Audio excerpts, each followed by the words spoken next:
Now for every equation, we know two things about it. We know the equation itself or the coefficients of the equation. So ax squared plus bx plus c, we know a, b and c. Plus we know alpha and beta. The other thing we know about an equation is that it has roots alpha and beta. Now is there a correlation between these two? There has to be, right? They belong to the same equation. And there is.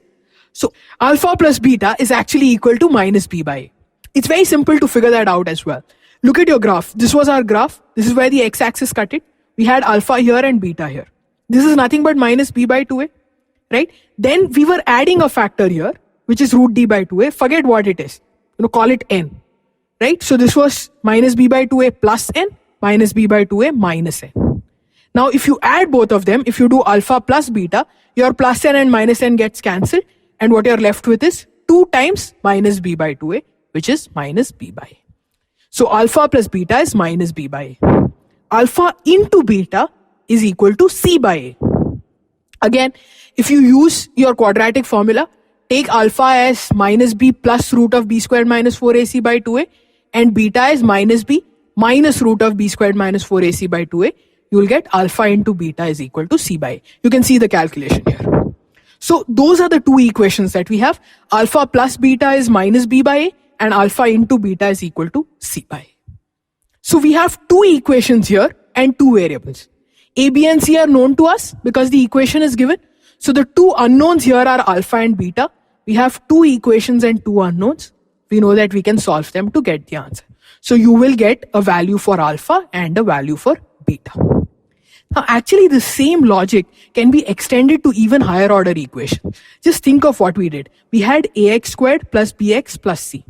The first term was nothing but b by a with a minus sign, minus b by a. The second one was c by a with a plus sign. Correct? In the first one, this value was equal to alpha plus beta. So when my roots are alpha and beta, I can say this is sum of the roots taken one at a time. Right? I'm taking one root at a time and adding them. Now c by a was nothing but alpha into beta. So I can say this is sum of the roots taken two at a time. I'm taking two roots at a time and adding those pairs. Here there are totally only two roots, so there's only one pair, so I'm adding it once. It'll be more clear when we take a cubic. Let's convert this to a cubic. So I'll make this ax cube plus bx squared plus cx plus d. I'm going to add. So minus b by a remains the same, c by a remains the same. Now we'll have one more thing, d by a, which will have a plus or a minus sign. Minus, right? You can see it's alternate negative and positive signs. Now, the first thing is sum of roots taken one at a time. The second thing is taken two at a time. The third thing is taken three at a time, and so on. So now, a cubic equation will have three roots. When we do higher order equation, you will see the maximum number of roots that any equation can have will be equal to its degree. It will always be equal to its degree. Sometimes they'll be real, sometimes they'll not be real. So that is why I'm saying the maximum number of real roots. Sometimes they might be less than 3, will be equal to 3. So let's say alpha, beta and gamma are the three roots. Now the first part is sum of the roots taken one at a time. So I'll take them one at a time, alpha plus beta plus gamma. Very simple, equal to minus b by a. Next is sum of roots taken two at a time. So take groups of two. We have alpha, beta and gamma. How do we form groups of two? We can have alpha and beta, beta and gamma, alpha and gamma. Those are the three possibilities. So add them up. Sum of the roots taken two at a time. So alpha, beta plus beta, gamma plus gamma, alpha. Now sum of the roots taken three at a time. There are only three roots, so alpha, beta, gamma. It's the only possibility. So that's what you get. Alpha plus beta plus gamma is minus b by a. Alpha, beta plus beta, gamma plus gamma, alpha is equal to c by a. And alpha, beta, gamma is equal to minus d by a. That's how you get the three equations. So again, you have three roots and three equations. So very easy to find out the values of all the three. You can very easily find out the values of all the three roots. Same way you can keep extending it. Instead of this equation, if I make it a fourth power equation, right? So we have ax raised to 4 plus bx cube plus cx squared plus dx plus e. What do you do? Same thing.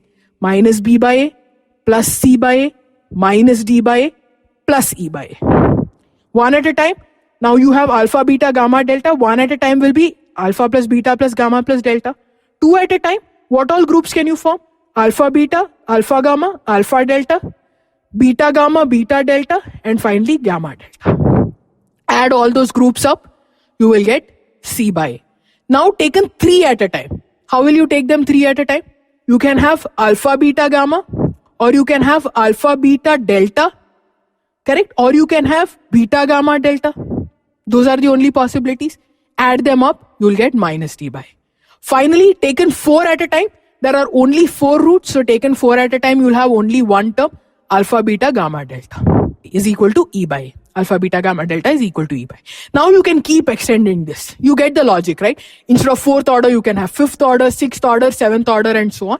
It does not change. The exact same logic applies. So that's how, if you know the coefficients of an equation, you can very easily find the roots by using alpha plus beta equal to minus B by A, alpha beta equal to C by A. Now, can we do the reverse? What if alpha and beta are given to us and we need to figure out A, B, and C? Let's see if that is possible. So now we know alpha and beta and we need to figure out A, B, and C. Let's start with our basic quadratic equation. We have ax squared plus bx plus c equal to 0. Let's divide both sides by A. As soon as you do that, you'll realize why. So we divide both sides by A. What happens here? A and A gets cancelled. So you're left with x. Here you get plus b by A into x. And here you get plus c by A. Now minus b by A is nothing but sum of the roots, is nothing but alpha plus beta. So in place of this b by A, I can write this is nothing but minus alpha plus beta. So in this place, I'm going to write minus alpha plus beta. And c by A is nothing but alpha into beta. So in place of this c by A, I'm going to write alpha into beta. So what does our equation become? X squared minus alpha plus beta into x plus alpha beta equal to 0. Great. We got our equation from the roots. We knew the roots and we got our equation. Superb. It shouldn't have actually been possible, right? Why am I saying that? How many equations do we have? We have just 2 equations. Alpha plus beta equal to minus b by A and alpha beta equal to c by A. In the equation that we had, how many coefficients do we have? We have 3 coefficients, A, B, and C. So 2 equations cannot give you the answer for 3 variables, right? That's just not possible. So we cannot actually find A, B, and C. Implicitly, what we've done here is, we've actually assumed A equal to 1. We've assumed A equal to 1 in writing this equation. That's how we got this equation, right? It's ax squared. Now we have only x squared. So we've assumed A equal to 1. Simple way to think about it is multiply both sides of this equation by 2. What will you get? 2x squared minus 2 times alpha plus beta into x plus 2 alpha beta equal to 0. This is a new equation, right? It's not the same equation because values of A, B, and C are different.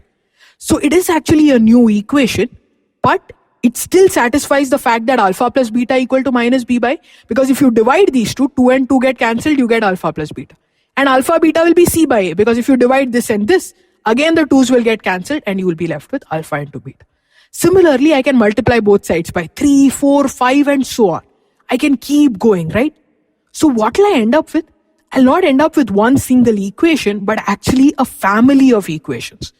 The reason is simple. We have only 2 equations and we are expected to find 3 coefficients. It's just not possible. You will always get infinite solutions. It's much easier to visualize this on a graph. Let's take an example. Let's say alpha equal to minus 3 and beta equal to 1. What is the value of alpha plus beta? You'll get minus 3 plus 1, which is minus 2. So alpha plus beta is going to be minus 2.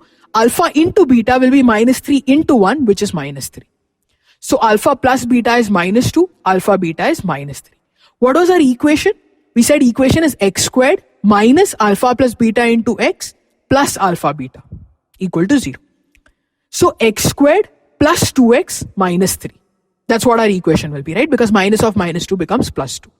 So x squared plus 2x minus 3. Let's draw it on a graph. So I'll get x squared plus 2x minus 3.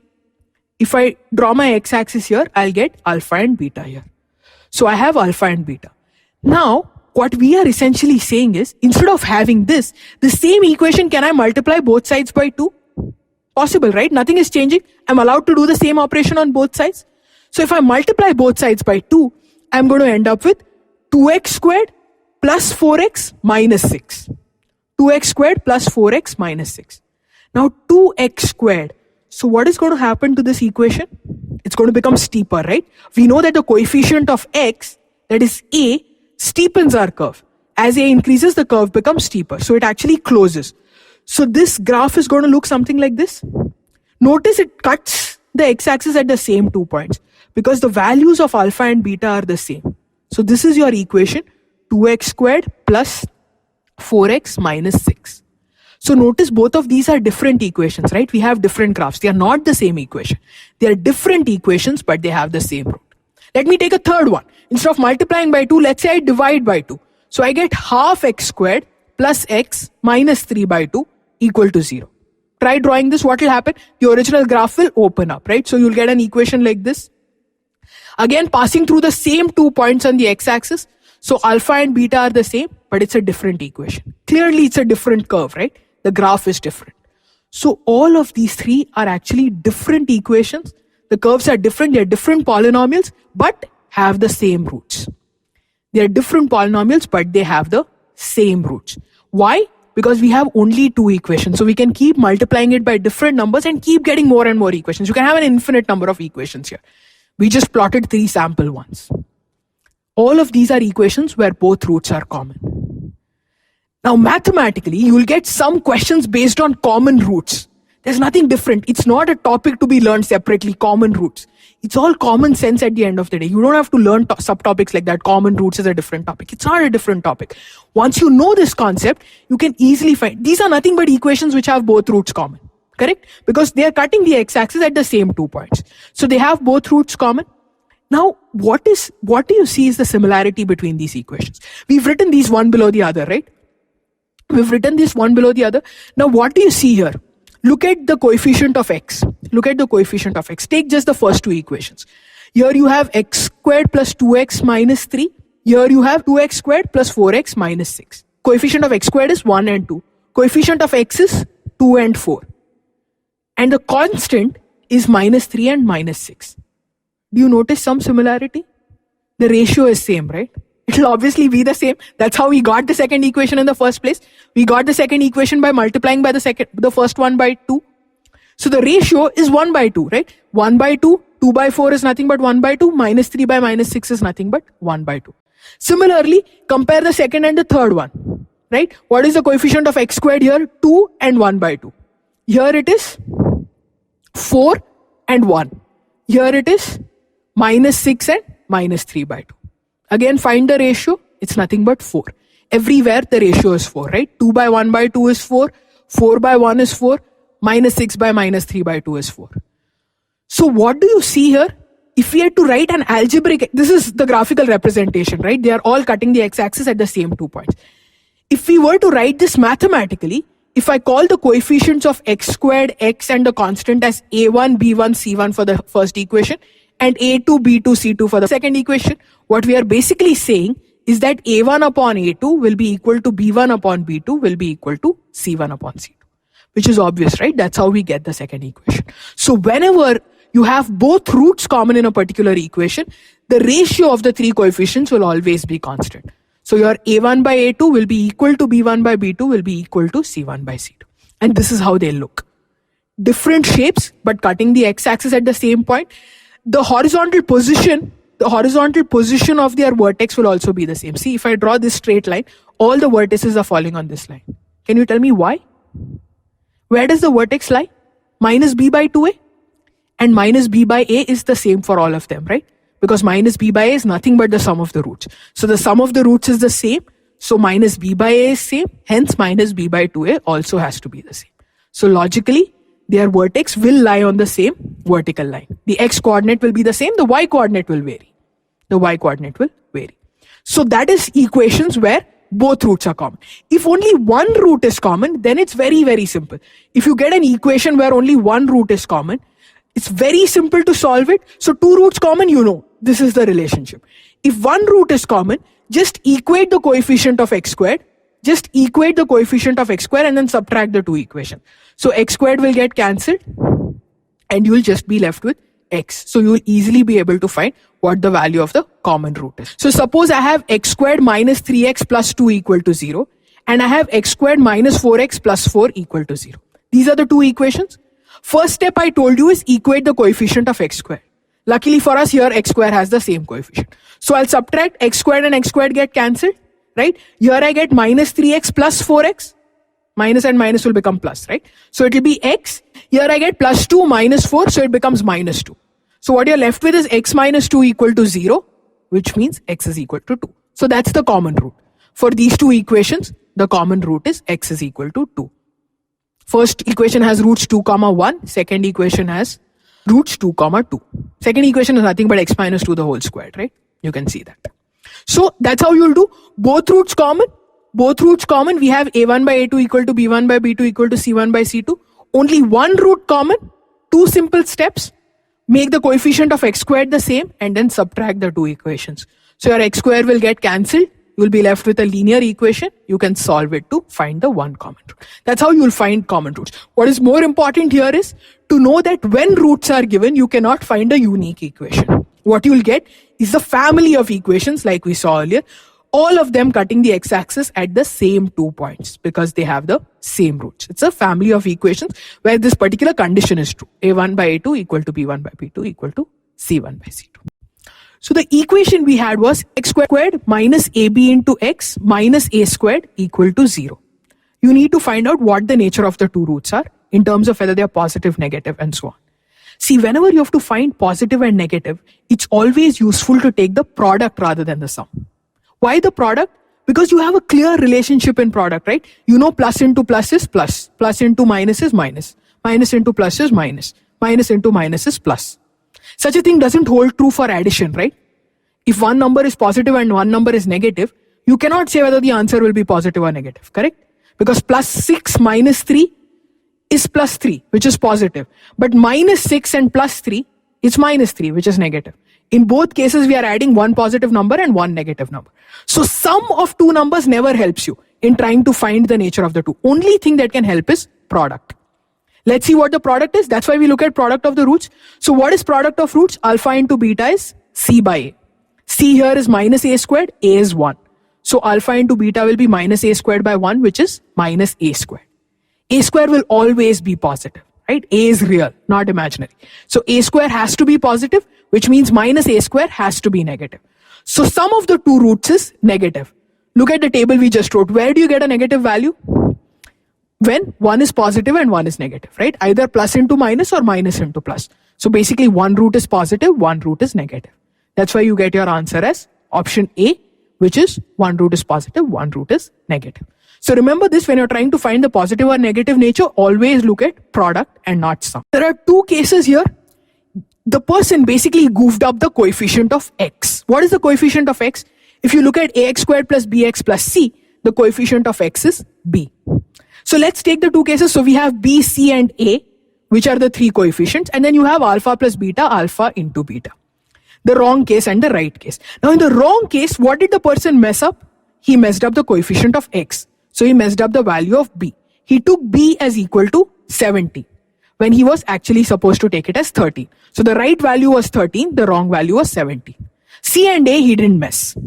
Now what is the roots that he got? In the wrong case, his roots were minus 2 and minus 15. So what is sum of roots?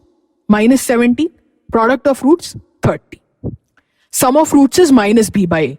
B is 17. What will a be equal to? 1. C by a is product of roots, which is 30. So c will be equal to 30. Right? 30 upon 1 equal to 30.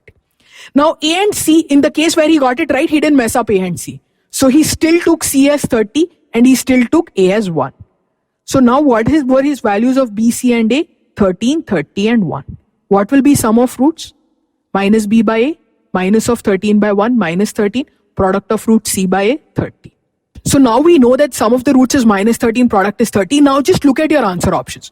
So you know product has to be 30. If you check where you're getting the product 30, out of the 4 options, only B and D give you the product as 30. Only B and D give you the product as 30. So you can simply eliminate A and C.